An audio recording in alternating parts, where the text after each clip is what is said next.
નમસ્કાર દર્શક મિત્રો, આપ જોઈ રહ્યા છો મધ્ય ગુજરાત ફર્સ્ટ ન્યૂઝ। છોટાઉદેપુરમાં લગ્નની પીઠી લગાવી સચિન તડવી નામનો યુવાન જીઆરડીની દોડની પરીક્ષા આપવા માટે પહોંચ્યો। છોટાઉદેપુર પોલીસ પરેડ ગ્રાઉન્ડ ખાતે દોડની પ્રક્રિયા ચાલી રહી છે, ત્યારે લગ્નની પીઠી લગાવી સચિન તડવી નામનો યુવાન કે જે જીઆરડી દોડની પરીક્ષા આપવા માટે પહોંચ્યો હતો। ગઈકાલના રોજ લગ્નની પીઠી લાગી અને આજે બીજા દિવસે તે દોડની પરીક્ષા આપવા માટે પહોંચ્યો હતો। તો આવતીકાલના રોજ યુવાનના લગ્ન છે। યુવાન પીઠી લગાવી જીઆરડીની દોડની ભરતી પ્રક્રિયામાં ઉત્તીર્ણ થયો છે।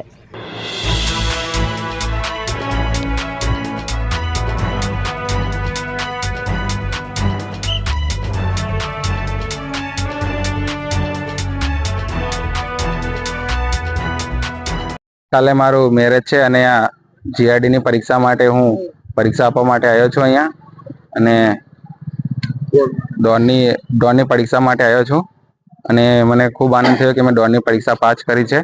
અને મારું ગામ ચામેઠા, તાલુકો નસવાડી છે અને જિલ્લો છોટાઉદેપુર, અને મારું નામ તડવી સચિન કુમાર ભગવાનભાઈ છે।